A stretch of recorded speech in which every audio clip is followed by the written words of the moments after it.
Assalamualaikum warahmatullahi wabarakatuh dan halo teman-teman. Saya Nadila Faradibah dengan NPM 2024 10081 dari Program Studi Manajemen Sekolah Tinggi Ilmu Ekonomi Mujahidin Toli-Toli. Tujuan saya membuat video kali ini adalah untuk memenuhi tugas mata kuliah saya, yaitu Seminar Manajemen SDM, yaitu membuat PPT tentang penempatan, orientasi, dan pengembangan karir SDM yang dibimbing langsung oleh dosen pengampu saya. Mohon maaf saya sebutkan namanya, Bapak M. Ilham Jaya Purnama SEMM. Tanpa berbasa-basi, langsung saja kita ke videonya yuk. Yang pertama kita bahas adalah penempatan karyawan. Dari segi pengertian, penempatan itu apa sih? Penempatan adalah proses strategis dalam manajemen SDM di mana perusahaan atau organisasi mengalokasikan individu ke posisi kerja tertentu berdasarkan kesesuaian antara kemampuan, minat, dan kebutuhan bisnis. Lalu, apa sih tujuannya? Yang pertama, kesesuaian antara individu dan pekerjaan. Tujuan intinya adalah memastikan bahwa karyawan ditempatkan di posisi yang selaras dengan kompetensi, minat, dan gaya kerja mereka. Lalu ada meningkatkan kinerja. Dengan penempatan yang tepat, produktivitas individu dan tim naik signifikan. Lalu ada karyawan merasa lebih termotivasi karena tugas sesuai passion mereka, yang mana akan berdampak pada output berkualitas tinggi. Selanjutnya ada mengurangi tingkat kesalahan dan turnover. Penempatan yang cermat mengurangi risiko kesalahan akibat ketidakcocokan, serta meminimalkan turnover rate yang mahal. Lalu, apa saja sih prinsip penempatan yang efektif? Yang pertama ada the right person in the right job, yaitu menekankan individu di posisi yang tepat. Berdasarkan analisis mendalam, ini bukan hanya tentang skill teknis, tapi juga kesesuaian dengan budaya kerja. Lalu selanjutnya ada berbasis kompetensi. Penempatan harus didasarkan pada kompetensi nyata, melibatkan evaluasi objektif melalui tes, bukan asumsi subjektif. Lalu ada berkeadilan dan objektif, memastikan proses penempatan bebas dari diskriminasi, bias gender atau usia. Semua kandidat dievaluasi sama-sama dengan audit rutin. Selanjutnya kita beralih ke orientasi dan sosialisasi karyawan. Yang pertama, pengertian orientasi kerja dan sosialisasi karyawan. Apa sih orientasi? Orientasi itu adalah proses pengenalan karyawan baru terhadap organisasi, pekerjaan, dan lingkungan kerja. Juga merupakan langkah awal yang bersifat informasional dan administratif. Lalu, sosialisasi. Apa sih sosialisasi? Yaitu proses yang lebih mendalam dan berkelanjutan dibandingkan orientasi. Ini adalah proses belajar di mana karyawan memahami nilai-nilai norma dan budaya kerja. Lalu, tujuan orientasi dan sosialisasi. Yang pertama, mempercepat adaptasi kerja. Tanpa proses yang terstruktur, karyawan baru sering mengalami stagnasi karena bingung harus memulai dari mana. Selanjutnya ada mengurangi kecemasan karyawan baru atau initial anxiety, yaitu berfungsi untuk memberi kepastian mengenai ekspektasi kerja dan memperkenalkan wajah-wajah yang bisa membantu mereka. Lalu, ada meningkatkan komitmen dan loyalitas. Kesan pertama atau first impression perusahaan di mata karyawan sangat menentukan keputusan mereka untuk bertahan dalam jangka panjang. Lalu, kita beralih ke materi orientasi dan sosialisasi. Yang pertama, visi misi dan budaya organisasi, yaitu membantu karyawan memahami filosofi perusahaan dan bagaimana mereka dapat berkontribusi pada pencapaian tujuan bersama. Selanjutnya ada struktur organisasi, yaitu menjelaskan hierarki, divisi, dan hubungan antar departemen dalam organisasi, termasuk diagram struktur dan peran masing-masing unit. Selanjutnya ada aturan dan kebijakan kerja, yaitu berfokus pada hal-hal praktis seperti prosedur absensi atau protokol digital untuk mencegah pelanggaran, seperti Undang-Undang Ketenagakerjaan. Lalu, tugas dan tanggung jawab, yaitu mendefinisikan apa saja pekerjaan yang harus dilakukan oleh individu atau tim tertentu, seperti detail tanggung jawab harian, proyek-proyek, dan lain-lain. Selanjutnya kita beralih ke pengembangan karir SDM. Yang pertama, apa sih pengembangan karir? Pengembangan karir adalah upaya terencana yang dilakukan oleh individu atau organisasi untuk meningkatkan kemampuan, keterampilan, dan potensi karyawan untuk memperluas karir. Lalu, apa sih tujuan dari pengembangan karir?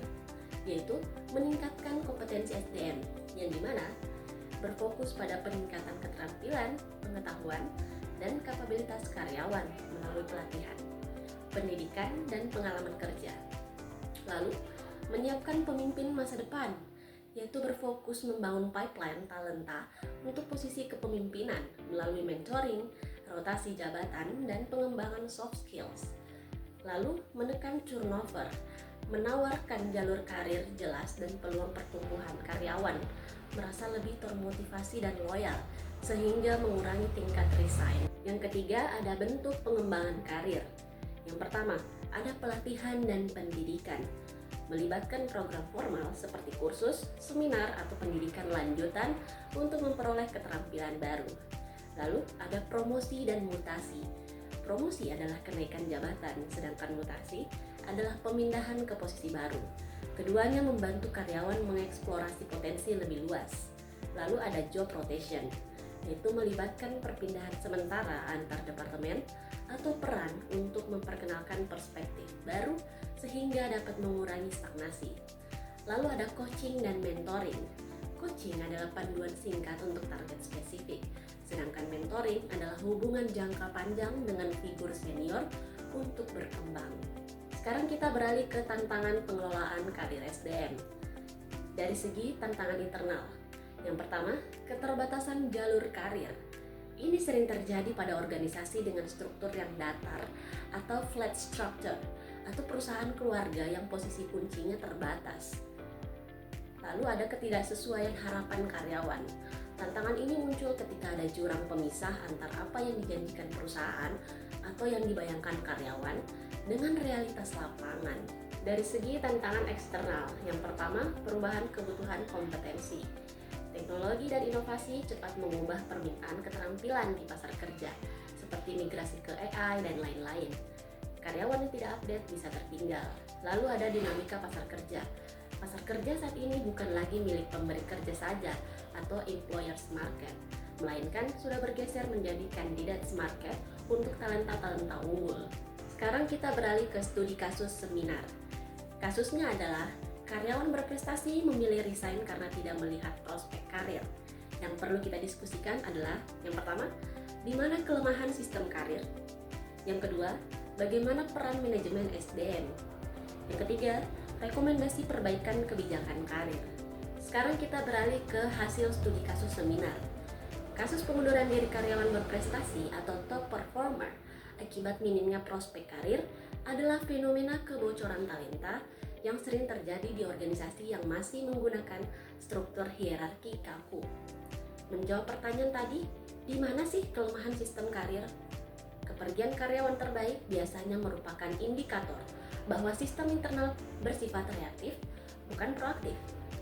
Beberapa titik lemahnya antara lain: 1. Jalur karir yang terlalu linear atau tradisional.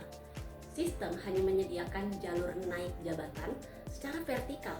Jika posisi manajerial penuh, karyawan merasa jalan mereka tertutup, padahal mereka bisa berkembang secara lateral atau lintas fungsi. Yang kedua, kurangnya transparansi kriteria. Karyawan tidak mengetahui syarat objektif untuk promosi, sehingga muncul persepsi bahwa karir ditentukan oleh kedekatan personal atau keberuntungan, bukan dari performa. Lalu pertanyaan kedua, bagaimana sih peran manajemen SDM? Manajemen SDM seharusnya berperan sebagai strategic partner dan employee champion, bukan sekadar administrator absensi. Perannya meliputi 1. Talent mapping, yaitu mengidentifikasi siapa saja karyawan high potential atau HIPO dan memastikan mereka memiliki rencana pengembangan individu atau individual development plan. Lalu yang kedua, penyelarasan tujuan, memastikan tujuan pribadi karyawan selaras dengan arah strategis perusahaan. Jika perusahaan tumbuh, karyawan harus merasa mereka akan ikut tumbuh bersamanya. Yang ketiga, ada rekomendasi perbaikan kebijakan karir. Untuk mencegah kehilangan talenta di masa depan, berikut adalah rekomendasi kebijakan yang bisa diterapkan. Yang pertama, ada transparansi internal job posting, yaitu memberikan prioritas kepada karyawan internal untuk mengisi posisi yang kosong sebelum mencari kandidat eksternal. Lalu yang kedua, ada fleksibilitas peran atau job and create, memberikan tanggung jawab baru atau proyek strategis yang memungkinkan karyawan mempelajari skill baru tanpa harus menunggu promosi jabatan formal. Tak terasa kita sudah di ujung materi, adapun kesimpulan yang bisa kita ambil dari materi tadi, yaitu secara keseluruhan ketiga elemen ini saling terintegrasi. Penempatan memulai proses, orientasi memperkuat fondasi, dan pengembangan karir memastikan pertumbuhan jangka panjang. Di konteks Indonesia, pendekatan ini esensial untuk menghadapi tantangan seperti urbanisasi dan digitalisasi dengan potensi ROI tinggi. Baiklah, tidak terasa materi yang saya jelaskan telah selesai. Jika ada salah kata atau ucap, mohon dimaafkan. Terima kasih telah menonton sampai selesai. Saya Najla Faradiba pamit undur diri. Assalamualaikum warahmatullahi wabarakatuh dan sampai jumpa.